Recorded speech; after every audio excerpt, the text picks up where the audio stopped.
My name is Bob Olson, and I'm an alcoholic.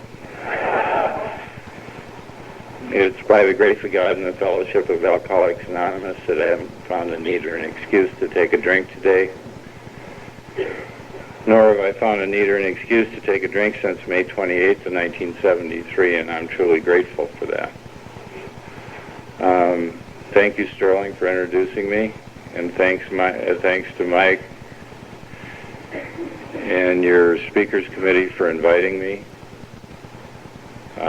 Thank you, Judy and Vicki, for picking me up at the airport, and thank you, God, for giving me the courage to stand up here and share with you.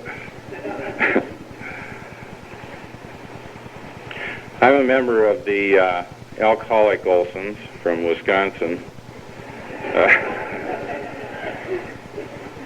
We've been putting people in insane asylums and early graves for about the last 150 years.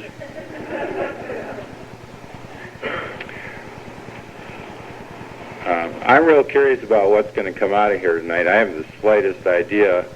My life has been going through a lot of changes recently. I really want to talk about recovery tonight, and I'm right smack in the middle of the recovery process at 13 years, and there are a lot of changes going on in my life again. I have no idea what's going to happen. I've been going through so many changes recently. I'll tell you, I even went and had a little therapy, and I went in, and this therapist told me that my problem was that I hated women and accountants.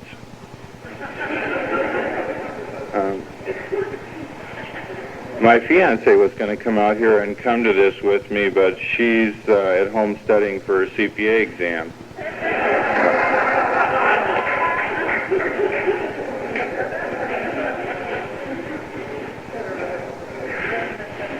I come from a pretty typical family.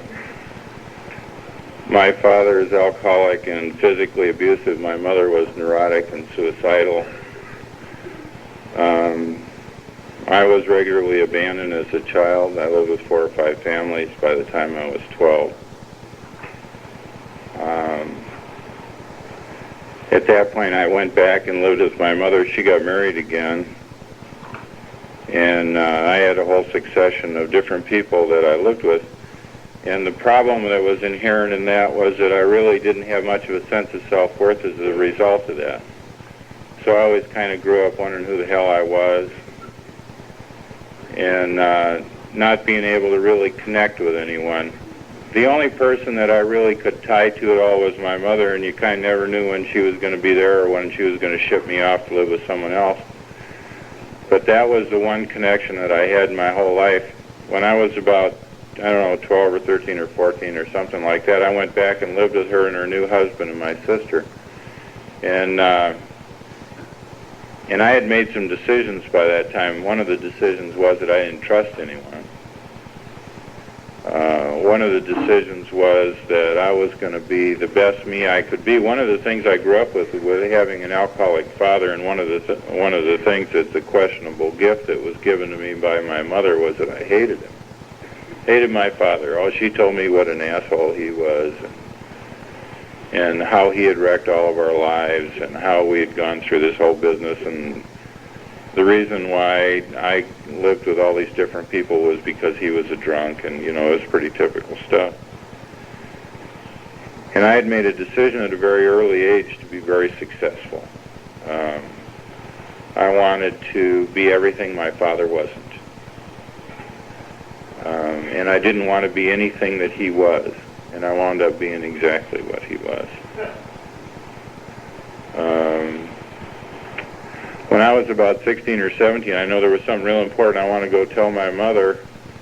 And I had gotten home, and I didn't see her in the living room or the kitchen or anything, so I went upstairs to find her. And I went running in her bedroom to share something with her. I don't even remember what it was about. And when I walked into her room, she was sitting there with a 9mm pistol stuck at her head, and she was trying to pull the trigger. From a selfish standpoint, she was the only connection I had in my life. And I watched her hand squeeze on the trigger. and I was absolutely certain that I was going to watch about half her head fly across the room. And there's a safety device on that gun that kept her from killing herself, but it really freaked me out. I spent the next 2 years hiding stuff, knives and razor blades and guns and anything that she could kill herself with, and was absolutely certain that someday I'd walk home and I'd find pieces of her all over the place. At that point, my life changed, and people didn't know whether I was going to be Captain Marvel or John Dillinger. I was head of the citizenship club in my school. I was vice president of the class. I was head of the church youth group, where I went to church. I started junior achievement in my hometown. I ran a gambling operation at a racetrack.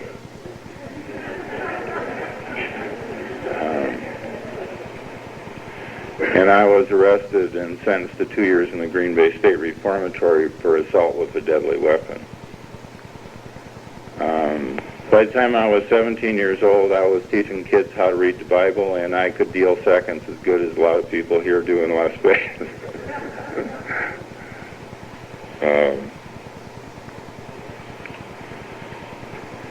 I went in the Navy after I got out of high school, and nothing much happened there. When I got out of the Navy, though, I tried to go to college, and I had a real severe emotional problem. I got so turned inside, as we do, that I got real bashful. And when they went around and called roll in these classes at the university, and they got to my name, I was so afraid that I couldn't raise my hand or say here or do anything like that. If some girl came up to me and said something and I thought she was really cute, I would just almost faint. Fortunately, one of the advantages of this program is that I don't do that anymore. But one of the things I found out there was that I just couldn't stay. They wanted me. I was in the top 3% at the University of Wisconsin, which had about 34,000 students. And they tried to get me to stay in the university and go to medical school. And I was so freaked out that I couldn't stay. I always thought I was crazy. I always thought that one day you would see how insane I was, and you'd come around with a couple guys in straitjackets, and you'd put me back in one of these funny farms and fill me full of Thorazine, and I'd spend the rest of my life like that. And I was terrified that one day you would see that. And that's the kind of fear that drove me away from the university. So I went out and looked for a job that I thought I could do, something maybe straighten the kinks out in my personality. And I found the perfect thing. I found a job that said men interested in the loan business. And I took the job, and the job was as a bill collector. Now, I found out some interesting things about being a bill collector. I weighed about 170 pounds, and I went out to get money from people, and they were turning around telling me to go to hell. So I went up to 240 pounds and started kicking their doors in, and they stopped telling me to go to hell. As I remember, my reason for doing that was that I wanted to be successful. And I guess I just assumed that was the way you did it in that business. I couldn't really justify that because people were telling me that I wasn't a very nice person real often. And so I started drinking more and more and more. I used to have like 3 shots and 3 beers after work before I could go home, and then I'd figure out some reason to start drinking when I got home. And I was kind of a periodic drinker up to that point. The first time I drank, I got drunk. When I drank, I got drunk. But I didn't have to drink all the time. And then I started drinking daily. And the problem with that is that I have a severe personality change when I drink. And eventually got to the point where I had a severe personality change if I didn't drink. And I got worse and worse in the way I treated people. I found out the best way for me to treat people was to walk up there, and if they didn't want to talk to me, I would go in their house and talk to them anyway. And if they didn't want to give me the money, I would bounce them against the walls until they gave me the money or found out a damn good way to find it in a hurry. And it got to the point where there were people who would just break into tears if they saw me on the street. There were people that would lock themselves in their houses when I would come to see them. I weighed 240 pounds. And when I went back to make amends, one of the guys I had collected money from told me, he said, you know, the scary thing about you, Bob, wasn't your size. The scary thing about you was that when I looked in your eyes, there wasn't anybody in there. I was real good at it. I was so good at it that I came to the attention of some people that do that for a business. I live just north of Chicago, and the guy that I was involved with, my best friend in high school, the guy that who had been sentenced to 2 years in prison at the same time I was, had also gone out and made himself a tremendous success. He was a pimp in Chicago. He came up to me one day and he said, there's some people over here at the racetrack that'd like to talk to you. And I said, what do they want to do? And he said, they want to offer you a job. And I said, well, I don't know much about running a racetrack. And he said, no, they don't want you to run a racetrack. They want you to walk around with the guy that runs the racetrack.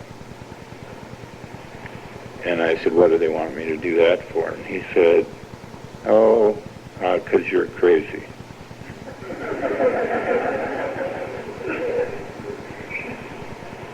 And I said, what do you mean?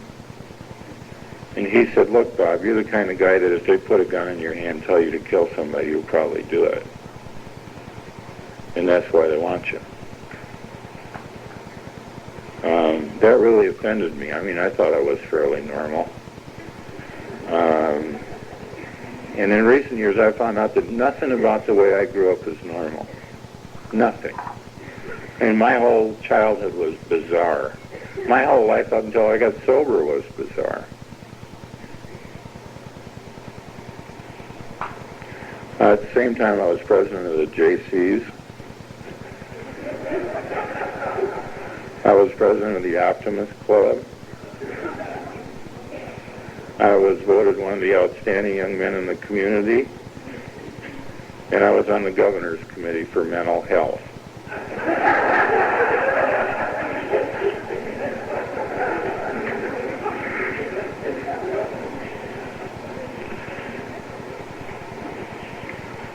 After some time when working for that loan company, my civic record came to the attention of one of the larger corporations in that area, a big paper company. They asked me to go to work for them. And I did. And I went from a sales trainee to a salesman to a sales manager to a plant manager, all in a short period of time. In that period of time, these people held sway over the community. Most of the people in the community that I lived in worked for the paper mill. And so they had these social functions where they would bring the people in the community around receptions and introduce them to you. And I met a lot of people there, and some of the people that I met were doctors. They noticed that I was quite nervous. I had not begun drinking in the morning at the time. And it was a real job for me to get through till maybe noon or 3 or 4 o'clock in the afternoon until it became socially acceptable to start drinking. And they had found this marvelous sort of innocuous drug back then that you could just take like M&Ms. And they all kept telling me how to have some. And I got 3 or 4 open-ended prescriptions for Librium, and found out that when I got up in the morning, if I took 30 to 50 milligrams of that stuff, that I didn't have to shake so bad, that I didn't have to be nervous. What I found out later was that I got to be stupid. I mean, I see guys today with 50 milligrams of Librium, and I think they're speaking Swahili.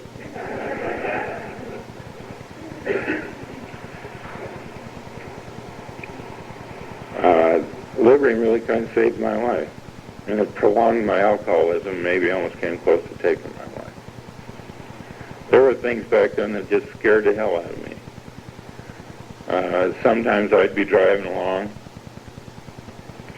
and the Librium wouldn't work, and my whole body'd start wrenching. And I'd be driving, I was a salesman, I'd be driving along, and all of a sudden, everything would start cramping up.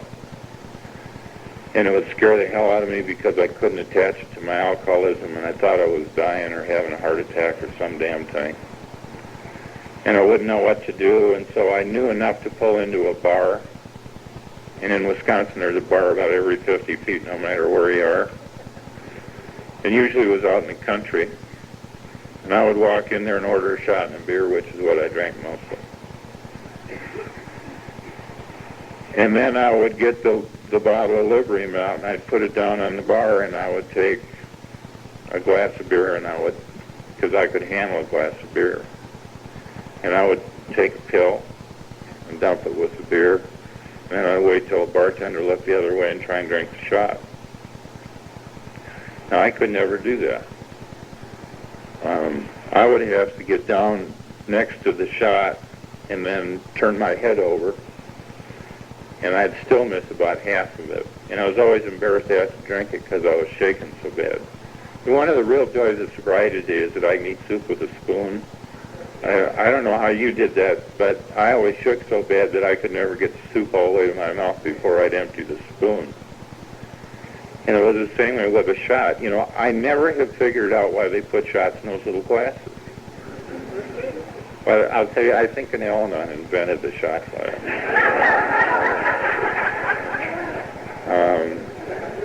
Maybe that'll fix that son of a bitch. Let him try and drink out of that, right?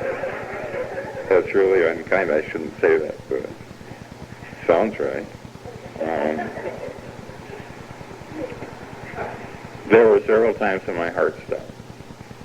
I get so much drugs and so much booze in me that not that my heart stopped, my breathing stopped. I read an article in Reader's Digest about that happening to people, and I always thought I was nuts. But there were times when I would just stop breathing. And I would wonder what the hell's going on. I mean, how do you stop breathing? And I found out that if you put enough stuff in there, it depresses the motor part of your brain down to the point where your reflexes stop. And that happened to me more times than I wanted it to.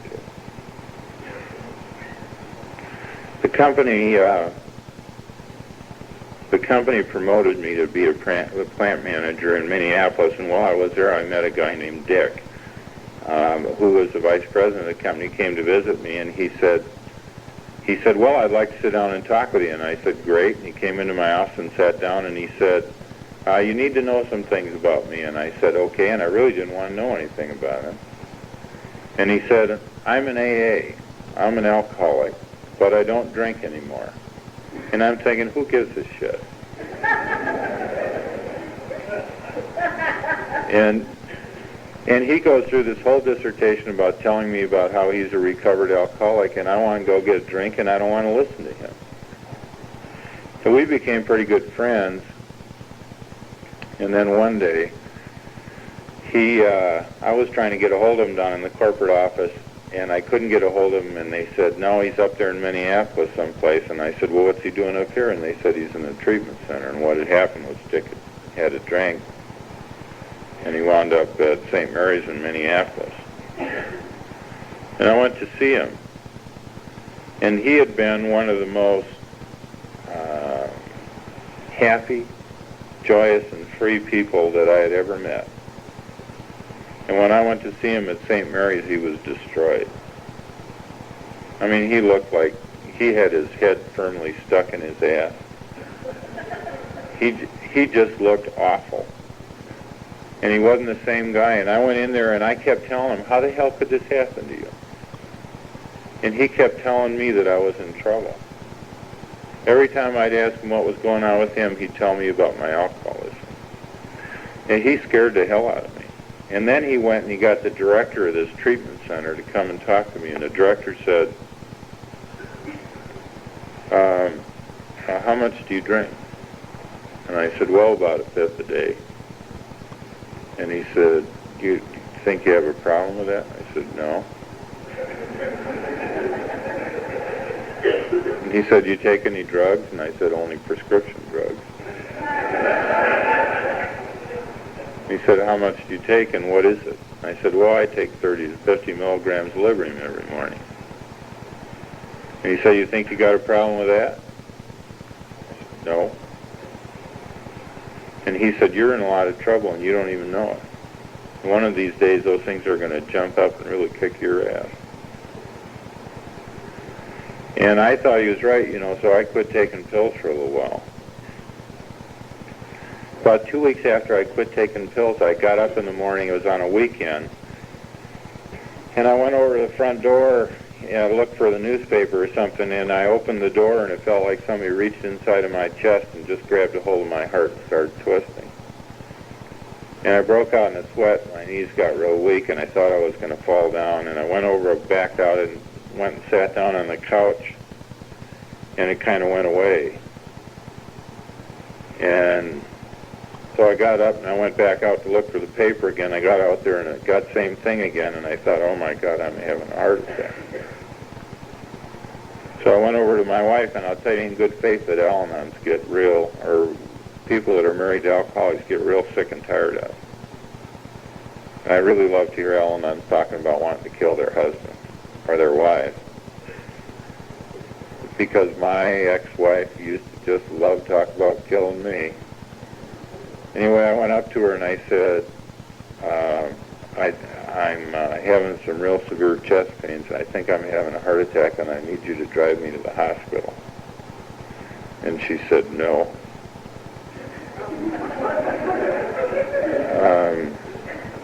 So I called up the Brooklyn Center Police Department. In fairness to the Brooklyn Center Police Department, they were also very familiar with me. I called them up and I said, hi, this is Bob Olson. I need a ride to the hospital. I think I'm having a heart attack. And they said, no.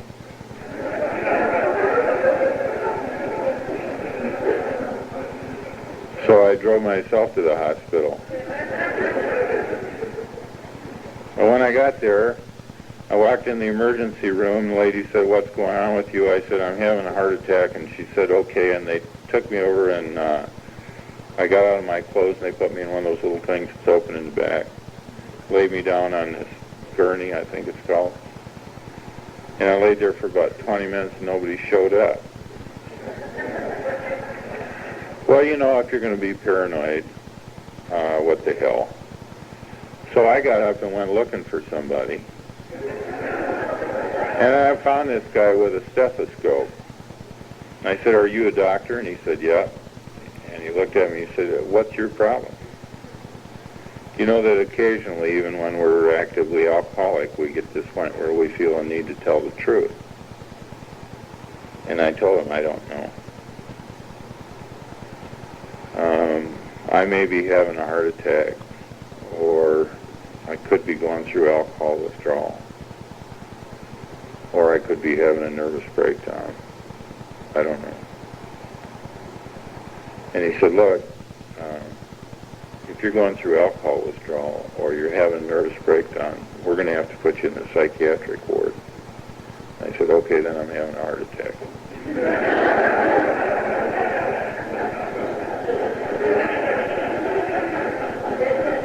So he went to look. He said, who's your doctor? And I said, this guy over in Crystal. And he said, I'll give him a call. And he went to call him, and about 20 minutes later he came back with a bottle that had 300 Librium tablets in it.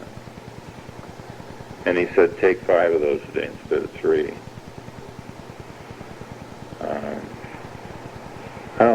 I feel bad about that. I think they're probably doing the best they can. I don't like the idea about medicine where they fill you full of shit and watch you stumble around. I think that there's recovery available to people like us. And I think the idea of just filling you full of drugs and letting you try and be good citizens and not knowing where you're going, it probably isn't much of an idea.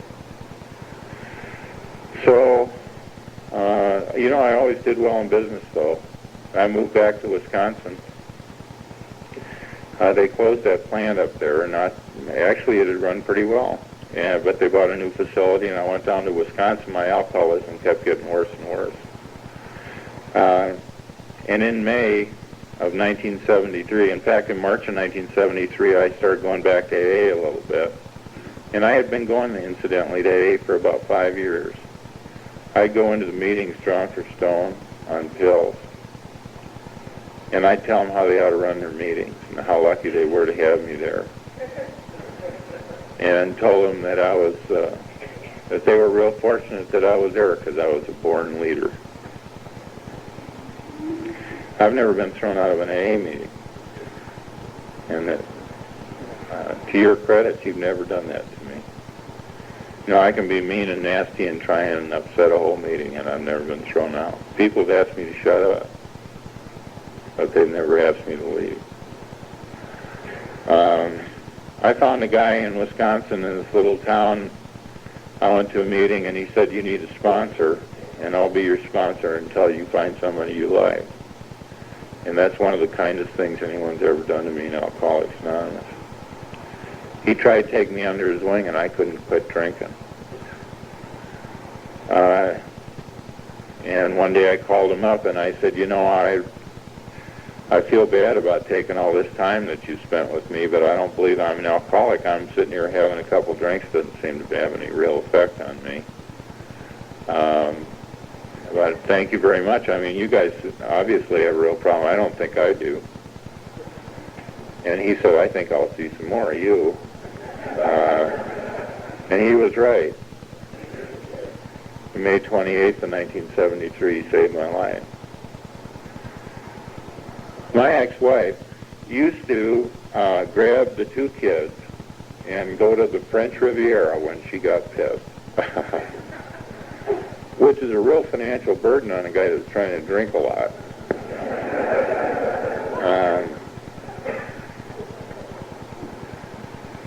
And she had taken off and gone over there, and she was sitting there in Nice someplace, and I was dying. I lost about 4 or 5 days. I say that it's the 28th because I know the 28th safe might have been the 26th or sometime like that. I get a big kick out of people say, "Hey, if you can't remember your last drink, you haven't had it." Shit, I can't remember my last week.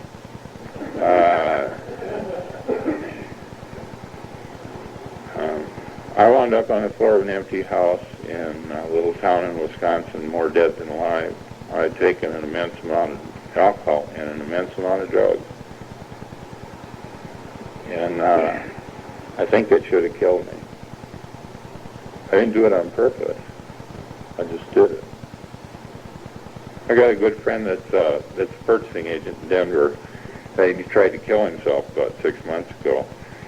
And I saw him and I said, "Peter, what the hell did you do?"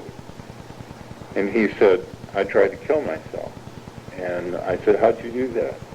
He said, "I drank a quart of rum and I took this huge bottle of aspirin." And then the SWAT team came over there and yanked him out of his house. He called his ex-wife, told him he was dying. Told her he was dying. I said, "Well, fine." And he said, "Did you ever do anything like that?" And I said, "Oh, yeah, all the time."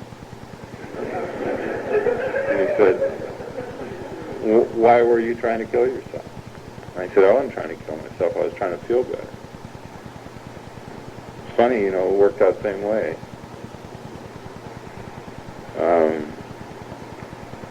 This guy that had asked to be my sponsor and another guy came into this house and found me. I guess I called him, I don't remember. They found me, pulled me out of there, took me to a hospital, and ultimately to a halfway house, which didn't allow me to stay there, which is kind of bad. And that's all I'm going to tell you about my drunk love. Now I want to talk to you about recovery.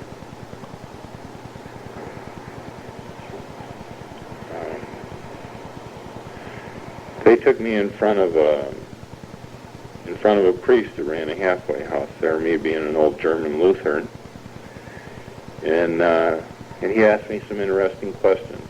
He said, "Are you done?" And I said, "Yep, I sure am." He said, "Do you want what we have?" And I said, "Uh-huh." He said, "Do you understand you're an alcoholic?" And I said, "Yes, I do." And it was the first time in all those years of active drinking that I understood my alcoholism at all. And he said, "Is your life unmanageable?"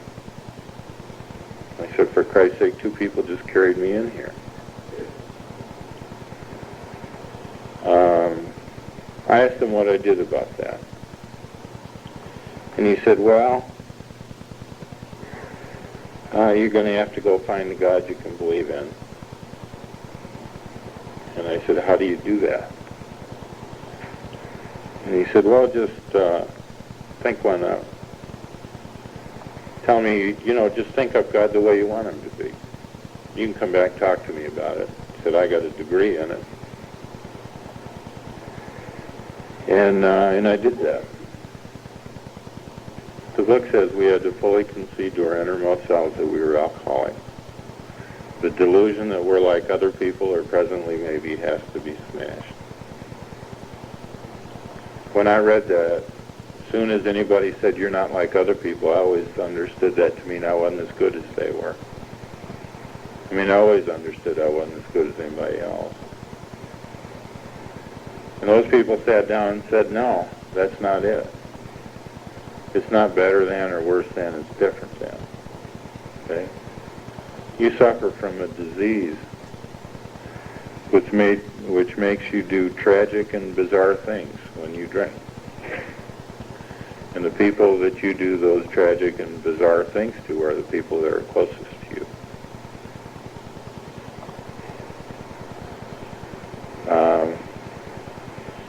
I went to meetings for about 90 days and people wouldn't. I was so sick. I was still that big. I was 240 pounds yet. And I was bright red, and I used to sit on my hands, and I'd sweat so bad that my shirt had changed colors. And I couldn't say anything, and I was afraid somebody's going to ask me something or not ask me something. And I felt so bad, people wouldn't look at me when I first came in Alcoholics Anonymous because I guess I just made them nervous. And I see people like that coming in the door today that are just so goddamn sick that you don't want to look at them.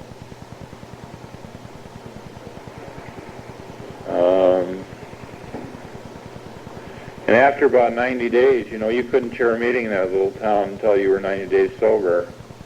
And after 90 days, the meeting came up for the Tuesday night group, and the Tuesday night group was the O-line group in that town. And I was the only one in that whole meeting that hadn't chaired it. When you chaired it for 90 days, like every Tuesday night for 90 days. And so my sponsor said, "Let Bob chair the meeting." And the guy jumped right up and said, "Wait a minute, we better talk about this first." And another guy got up and agreed with the first guy up. And they made me go outside and smoke a cigarette.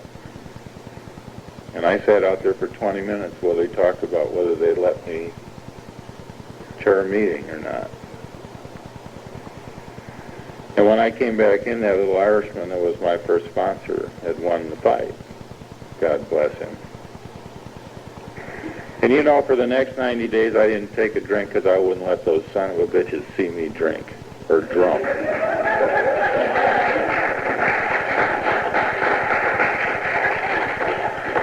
That's the wrong reason, isn't it? Hey, I don't care.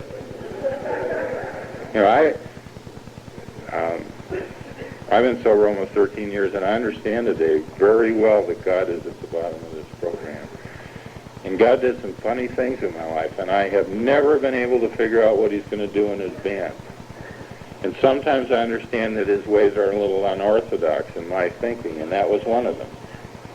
You know, but God will put me in a position, if I don't want to drink anymore, where I don't have to drink anymore, even if I don't know this program.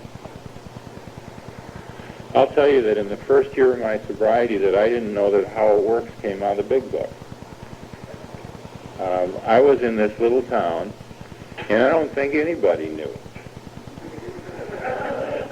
They had a sheet that they used to put on the table that said How It Works. And then every time when you'd have a meeting, they'd say, get up and read the sheet. And you'd get up there, and when I moved to Denver, when I was a year sober, somebody handed me the big book and said, read How It Works. And I said, where's the sheet?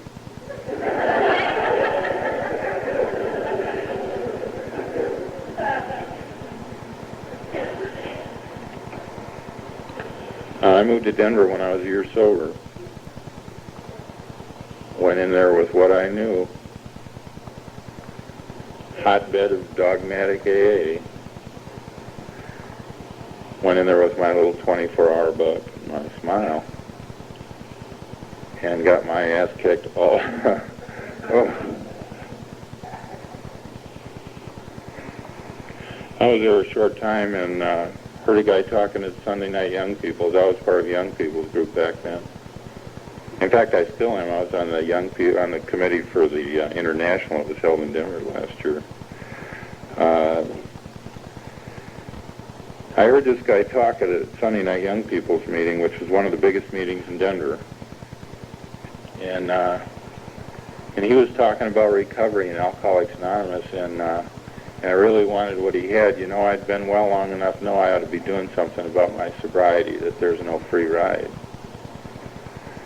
And he was talking about a precise way to recover, and I didn't have the slightest idea what he was talking about, but I knew what he was talking to me. And after the meeting was over, I went up and did something I'd never done before in my life, and that is that I walked up to him and I said, I need some help, and I hope you do it. I need you to be my sponsor, and I need you to show me what you were talking about up there. And he said he would be happy to do that. And then he qualified the hell out of me. And told me what the work was about and asked me if I was willing to do it, and I told him I was. And he told me I had to go back to the first step, and I did. And when we got up to the second step, he read this business in the book. About all I needed was just a willingness. If I had even a willingness to believe, it was all I needed. That means I don't have to know that God's here. Okay? That just means I have to kind of think he might, under the right circumstances today, for some odd reason, be here. And that's all I have to have. You see mustard seed groups around AA, and that's what that's about. You know, all you need is a tiny, tiny grain of faith, and it's enough. Even a willingness to believe. And then when the book describes the second step, it says in there, crushed by a self-imposed crisis. I could neither postpone nor evade. I had to fearlessly face the proposition that God either is or he isn't. He's either everything or he's nothing. What is my decision to be?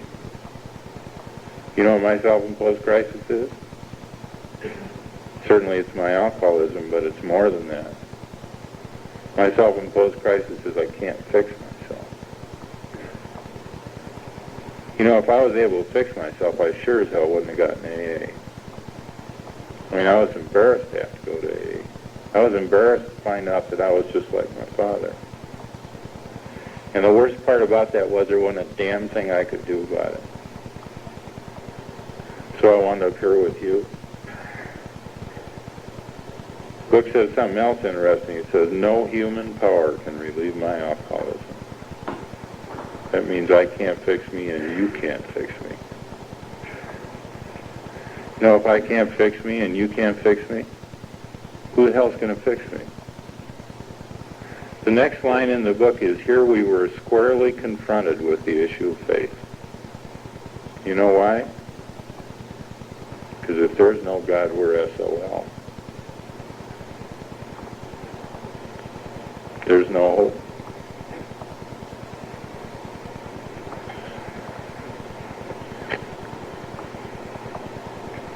My second step came to me when my sponsor came up to him and asked me one day, he said, "Why are you sober?" And the salesman in me came out and said, "Because I'm a member of Alcoholics Anonymous." He said, "Bullshit. You've been hanging around here for 5 years and you could never get sober. What are you doing differently?" And we looked at everything. We looked at what I was eating. We looked at whether I was exercising. We looked at if I was going to work every day. We looked at all the rest of that stuff, and none of it was different. And he said, "Well, there must be something different in your life." And I said, "Yeah, I'm praying every day to a God I don't believe in." You see, this guy had a 6th grade education, right? This little Irishman. And this is what he said. He said, "Would you concede that you are sober today by the grace of a God you don't even believe in?" That's profound. And it's the truth.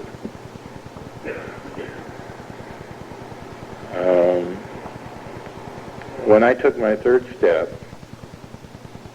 my sponsor, my new sponsor in Denver, said, he started talking to me. We sat down and we were reading the book. And I'll tell you something else that happened about this time. It was the 1975 International Convention happened in Denver. And he said, we were down there working on a hospitality committee together, and we heard this guy talk. His name was Mac Cheater. He's dead now. He's a Canadian. And Mac Cheater was talking about a group in Canada called the Golden Slippers. And the Golden Slippers was a group up there, and nobody could stay sober. And they didn't know what the hell to do, but one day, this guy got this idea, and he said, "Let's try something revolutionary. Instead of talking about steps, or instead of rationalizing about steps, or instead of intellectualizing about steps, let's do the steps." And the sobriety rate in that group went up astronomically. We were listening to him saying that, and we said, maybe we ought to do that. And that 12 of us sat down at that period and did exactly that. We started at the forward to the first edition where it says, "To show others precisely how we have recovered is the purpose of this book." And every time it said to do something, we did it. And if it said to pray, we prayed. If it said make a decision, we made a decision. If it said write inventory, we wrote inventory, and we did it right straight out of the book. And that the 12 of us that were in that group together, that did that together, that none of us ever drank again. One of them's dead. A guy named Joe Gidlow moved back to Michigan, went out with his sweetheart to an AA dance, just like we're having tonight. Had a hell of a time, just loved to dance. Went home, went to bed, and died in his sleep. And that's the only guy that's dead, and none of us ever drank. There's recovery here. There's more than just not drinking. There's this story in the big book about the guy that comes up out of the storm cellar after a tornado, and he says, "Gee, Ma, ain't it grand? Looks like the wind stopped blowing." And he doesn't see the wreckage around him. Not drinking isn't enough. There's recovery in here. Your life can change. And it's all stemmed on the spiritual growth that you can find in the steps of this program. My sponsor read this whole business to me about the 3rd step, where it talks about selfishness, self-centeredness, that we think is the root of our problem.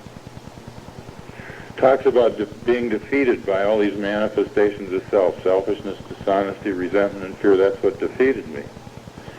And he told me, drinking's just a symptom. The idea that you just couldn't get, every time you took a drink, you tried to crawl in the bottle isn't your alcoholism. Your alcoholism is your selfishness, dishonesty, resentment, and fear. And he talked about making a decision to live by spiritual means, and he showed me that prayer. God, I offer myself to thee, to build with me and do with me as thou wilt. Relieve me of the bond.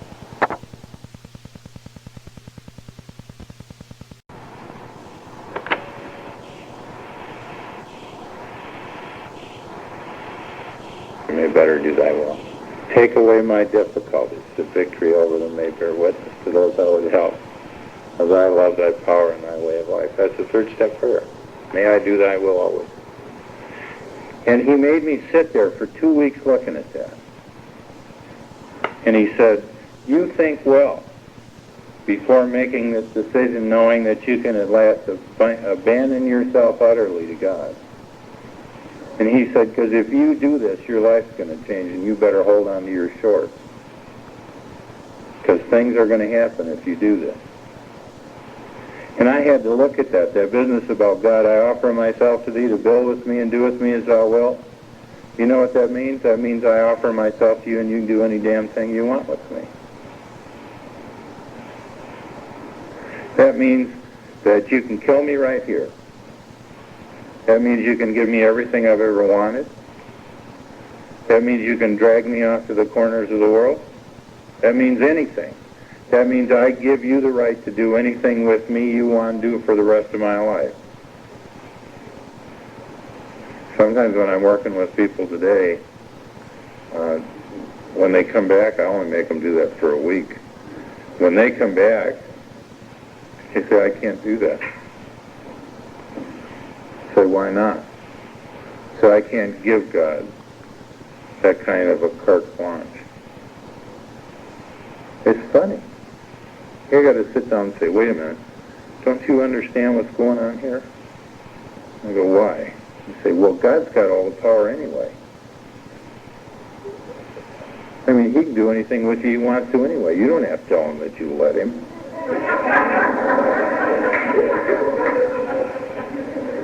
You know what that is? That's an exercise in who's God and who's the drunk.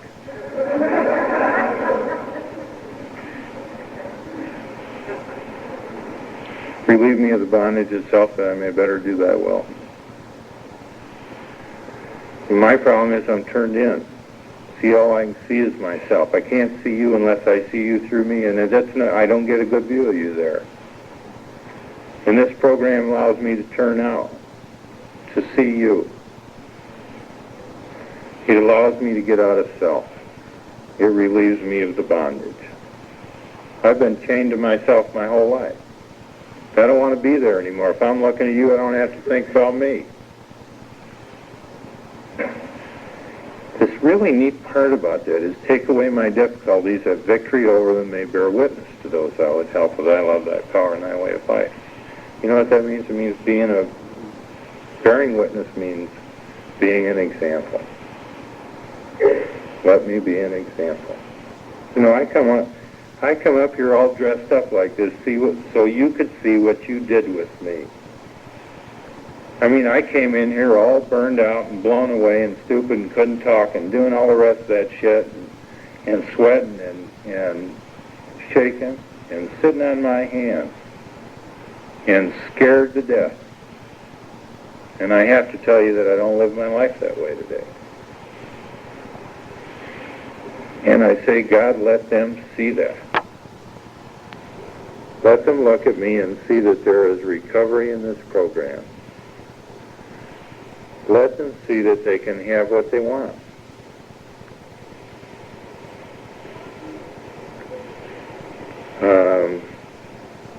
So I got down on my knees and I held my sponsor's hands and I said that prayer with him.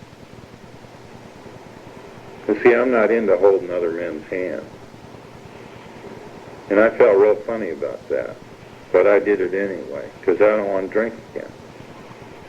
Then he sat up, because he was kind of a smart ass, and he said, I want you to read something. This will have little permanent effect unless it once followed by a rigorous attempt to clean house. And I went, uh-huh. And he said, what does that mean to you? And I said, well, I'm not quite sure. And he said, well, I'll tell you what it means to me. It means if you don't write inventory, it's going to wear off.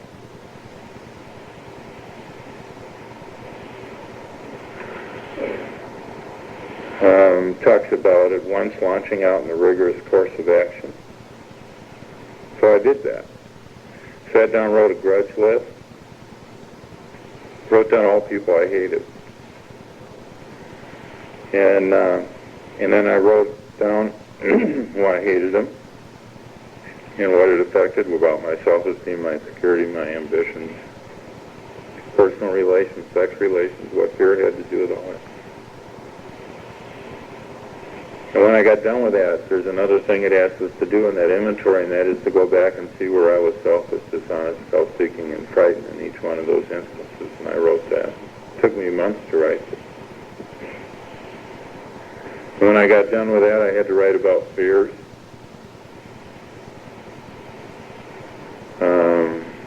And I didn't, my stock in trade from being a bill collector was I'm not afraid of anything. I have to tell you that when I was collecting bills, there were times when I would get up in the morning and I couldn't get out of the fetal position. And it was because I was so scared. I was afraid somebody'd nail me that day. I've been aimed at, shot at, swung at. People have tried to do almost every kind of thing to me that you can think of.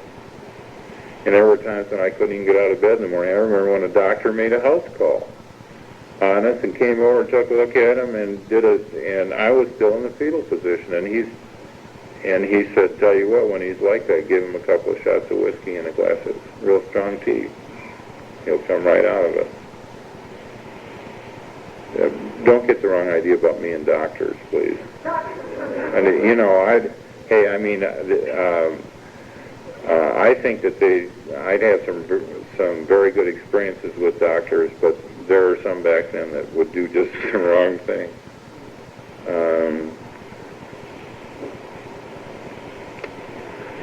So I wrote this whole thing. I couldn't write about fears. I got my sponsor over there, and he said, well, what are you afraid of? And I said, nothing. And he said, okay, how about snakes? I said, what kind of snakes? And he said, well, how about rattlesnakes? And I said, I really don't like rattlesnakes. And he said, well, write down rattlesnakes. So I said, okay, and wrote it down. I am afraid of rattlesnakes. And then he said, how about spiders? And I said, you mean like black widow spiders? And he said, yeah. And I said, yeah, probably don't like spiders. So I wrote down spiders, and he said, how about failure? And I said, I've always been afraid that I'd be a failure. He said, write down failure. So I wrote that down. He said, how about inadequacy? I said, I felt inadequate since I was a kid. And he said, well, write down inadequacy. So how about women?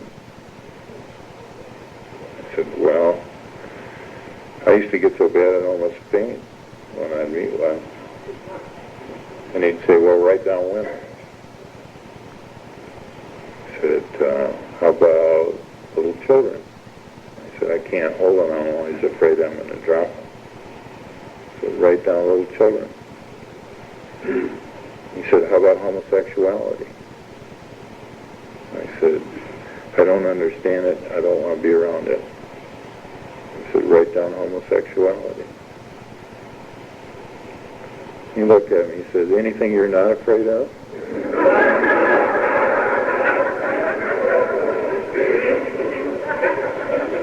No. You know what the book talks about? It says we write all those things down, and we ask, wasn't it because self-reliance failed us? You know why? Because if I'm reliant upon myself and there's no God reliance in my life, I have reason to be afraid of all those things. But if I turn that around and I say, if I'm standing with God, do I have anything to fear? I have nothing to fear. I don't have to live my life in fear. And you know, when the book talks about fear, it says fear was an evil encroaching thread. The fabric of our existence was shot through with it. That's the story of my life. I don't have to live that way anymore, and you don't either. Then there's this thing called the sex inventory. I think that's kind of a misnomer. It should be called a relationship inventory. has to do whether we were selfish and self-seeking in a relationship, if we'd unjustifiably aroused jealousy, suspicion, or bitterness. What should we have done instead? I never had a lot of luck with women, when I was younger. My first date was with this girl named Betsy that asked me to a Sadie Hawkins dance when I was a junior in high school. And I really didn't know what to do. I went and asked my buddies, so what do you do? And they said, well, go out there with Tim. He's going with a girlfriend. You can sit in the back seat of his car, and after the dance is over, you can go up Silver Lake, get a six-pack of beer, take it with you, and have a couple of drinks and see if you can score. And shit, I wouldn't have known how to score if my life depended on it. And then they said, well, I'll get together afterwards and talk about it. So I went out there, and Betsy was a really neat girl. She wanted to get into this more than I did. And we sat out there and had a couple of cans of beer, and I had never really kissed a girl in earnest before. Talk about arrested development. I'd never really kissed a girl in earnest before, and I wanted to do Betsy. And she was sitting there in the back seat with me, and I just felt so good, I reached over there, and she looked like she wanted to too, and I kissed her, and it worked out just great. That was just a real kind of spiritual experience for me. I felt so good. I have to tell you, I just felt wonderful. It was like everything came together.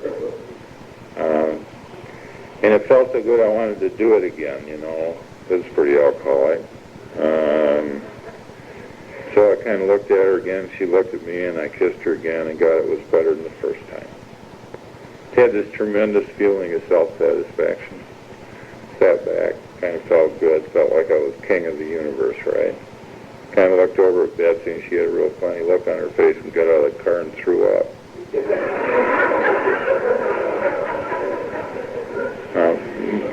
My keen alcoholic mind told me that she threw up because I kissed her. And I thought, bullshit, it's going to be like this. I don't want to do it anymore.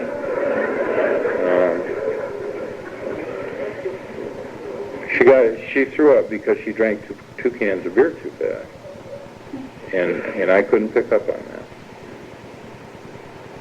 I have to tell you that in my sex inventory, I found out that every relationship I have ever had was selfish and self-seeking in nature.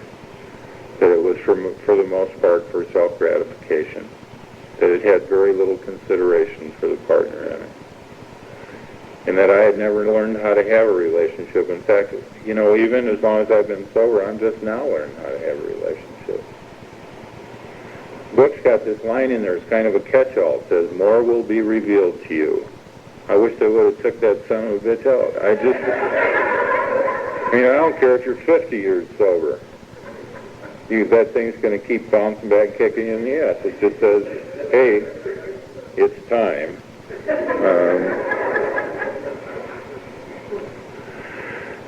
Right on the end of that inventory, I did what my sponsor called the take it to the grave stuff. That usually has to do with sex. It's all the things you're terribly ashamed of and wouldn't tell anybody. When it came time for me to get done with my inventory and do my fifth step, I have to tell you that the guy who was my sponsor is the only person that I've ever let very close to me in my life. After having gone through all those families and everything, I had shut off a long time before. I wouldn't let anybody close. And I had let this man into my life as far as anyone I had ever let in. When it came time to sit down and read my inventory to him, I didn't want to do it because he was the best friend I'd ever had. And I was absolutely certain that if I sat down and told him about all those deep, dark, dirty little things that I had done in my life, that he would hate me. That he would never want anything to do, and that right in the middle he'd jump up and say, get away from me, you son of a bitch. I don't want anybody around me that's done all that stuff. And I'll tell you how bad I wanted to get sober, I did it anyway. At the end of my inventory, at the end of my fifth step, he stood up and he came over and he threw his arms around me and he told me he loved me. And that he was terribly happy that I had done that. And I'll tell you what that taught me.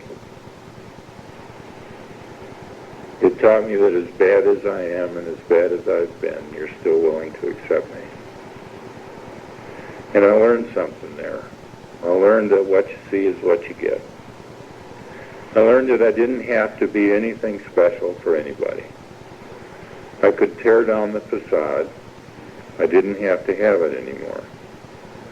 I never had to be anything special. I never had to be three different things for three different people. All I had to do was just be myself, and it was all right in Alcoholics Anonymous. And I've also found out it's all right anywhere else. The book says you go home, do your 6 steps, you take a look at what you've done, you review the first 5 proposals, take the book down from the shelf. You know, I'm so dogmatic, I went home, put the book up on the shelf, and took it down. I didn't want to do anything wrong because I'm afraid to drink again. And I reviewed the first 5 proposals, and I looked at all those things which had kept me from the sunlight of the Spirit, and I asked God for the willingness to have that removed. You know, my sponsor uses the analogy of old toys. Those things that I thought were real pleasing parts of my personality that I had to get rid of, I really didn't want to get rid of. I thought, shit, there won't be anything left. And I asked God for the willingness to remove all those things. And you know, the truth is that God didn't take them all away right away. In fact, He still hasn't taken all of them away, but He's taken a bunch of them away. And then I said the 7-step prayer about, God, I'm now ready that you have all of me, good and bad. If you write an inventory out of the big book, you're going to have about 90% of your amends list done already. It will be in your inventory. In fact, it says that. It says, we made a list of all persons we had harmed, became willing to make amends to all of them.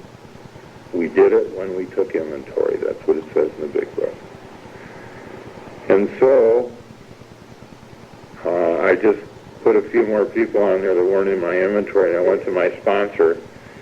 And the first thing that I did was I said, I don't have to make amends to my dad, do I? Because by this time my dad had had a stroke. You know, I didn't really know him that bad. He used to just show up, kick my ass around a little bit, and then he'd go away someplace. He was always drunk and always screwed up. But the one thing I had done was I had held him at arm's length my whole life. I wouldn't let him around me. And he wanted to be around me. Even drunk, he wanted to be around me. And I wouldn't let him do it. And I said, I don't have to make amends for that anyway, because he wouldn't understand. He was living in this hospital, in this Army hospital, and he wasn't supposed to be capable of any kind of continuous thought. So he couldn't understand it even if I was there. And my sponsor told me, he said, that's just like you. You know, you try to weasel out every damn thing in this program. That's bullshit. This says you clean off your side of the street, so that means you get in your car and you go to Wisconsin, make amends to your dad, and I don't give a good goddamn whether he understands or not. I like that kind of sponsorship. I don't know about you. Graduate them all from Genghis Khan I don't give a shit.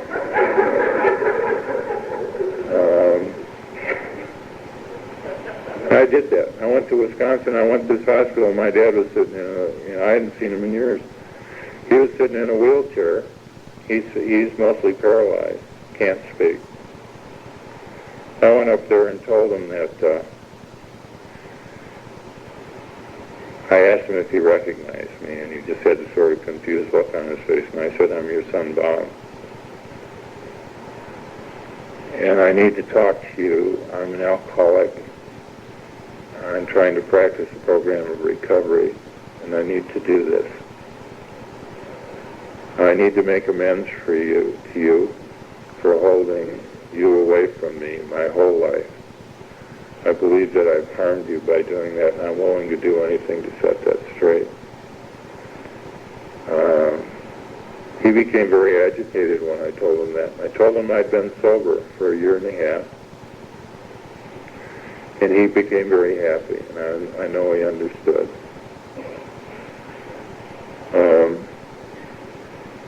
When I came into the program, I owed an awful lot of money and didn't own anything. And it had taken 3.5 years of paying out almost everything I not almost everything. I paid out between 30 and 50% everything I earned for 3.5 years, and I still owe $2,500. But I'll tell you, the problem with being sober for a while is that all those manifestations of self start coming back. It's like a resurgent ego. And I was going around York Street, which is kind of the mother house in Denver, and I was telling all these other guys in the program what a big goddamn deal I was. Well, I've almost paid off all my amends. It's taken me a long time, but I'm really doing a great job. And I got real tight when I was paying off my amends. I didn't go anywhere, do anything. Never went out to dinner, never went to movies, never did anything. One day my kid said, we'd sure like to go to this boat show. And I said, well, okay. And I took them over to this boat show, and the Bassmasters were down there, and they were giving away chances on a bass boat. And it was like 3 chances for $10, and they had $10 of my money before I knew I had it out of my pocket. And I thought, what a dumb damn thing to do. And the next day they called me and told me I won it. So I went over there and I said, how much I got the Rebel bass boat dealer, and I said, how much is that boat worth? He said, $2,500. Some big Texan walked up to me and said, you want to sell that boat? And I said, how much would you pay me for it? He said, $2,500. That's everything I owed on my amends.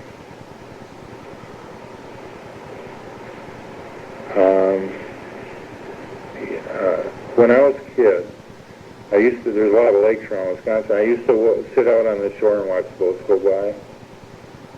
And one of the things that I wanted more than anything else in my life was a boat.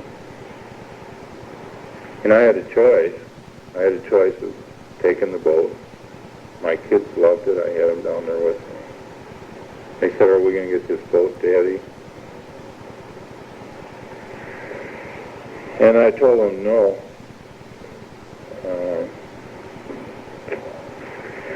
Just can't do it. And I sold it to this Texan for the $2,500 and I sent the money in and paid off the rest of my amends.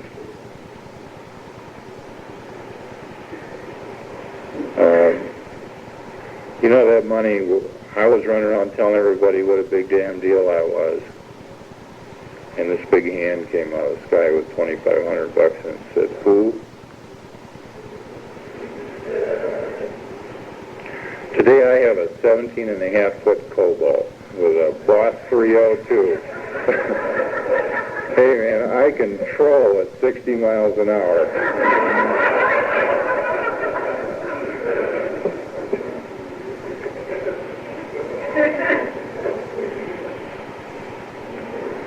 I learned how to practice this program on a daily basis. In the 10th step, it says, continue to watch for selfishness, dishonesty, resentment, and fear when you see it.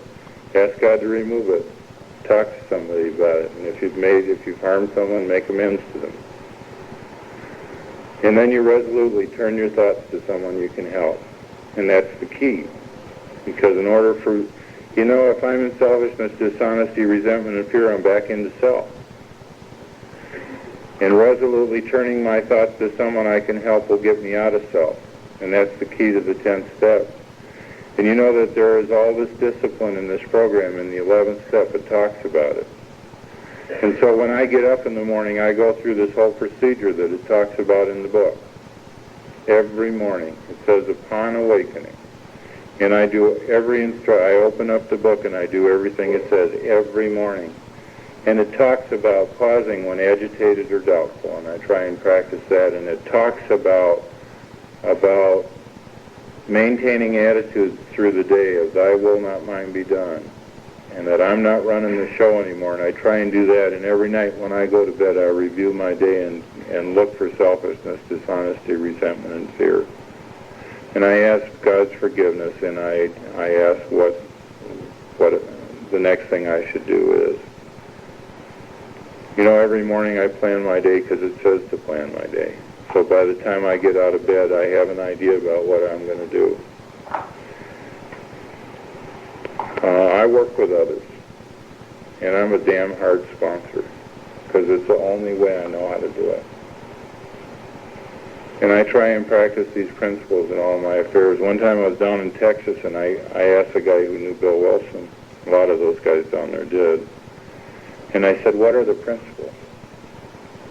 It says practice these principles in all our affairs, and I don't even know what the hell they are. I said, did anyone ever have the presence of mind to ask Bill Wilson what the hell he was talking about?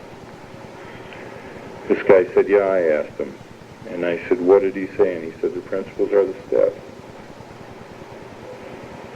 So I do that. I try and practice the steps in all my affairs. And I work with people, and I do the same thing with them that was done to me. I start them at the forward to the first edition, and I say, I know precisely how to recover in this program, and I will show you how to do that. What I came here to tell you today, and I guess I've been a long time getting to it, is that if you're living in fear, or you're living a life other than the one you want to live, and that you're being chained to your own alcoholism, and that you're looking for recovery, you don't have to live that way anymore. That you can grow, you can have everything you've ever wanted, and you can be everything you've ever wanted, and you can do it through spiritual growth by practicing these principles. You know, I think if you're as seriously alcoholic as I am, that maybe you owe it to yourself just to open the book and do it like it says to do it at least once. I don't give a shit if you go bay at the moon for sobriety after that. But maybe, like me, you owe it yourself to do it like the book says just once. I will guarantee you that if you do that you never have to drink again, and more importantly, you don't ever have to want to drink again. And that your life can change so substantially that what you will know in 5 years is something that you've never known before. That there is a freedom and a joy and a manner of living that if you're like me, that you never knew. And you can spend the rest of your life like that. And that if you want to do this, you will go on an adventure that you will never forget. Thank you for inviting me.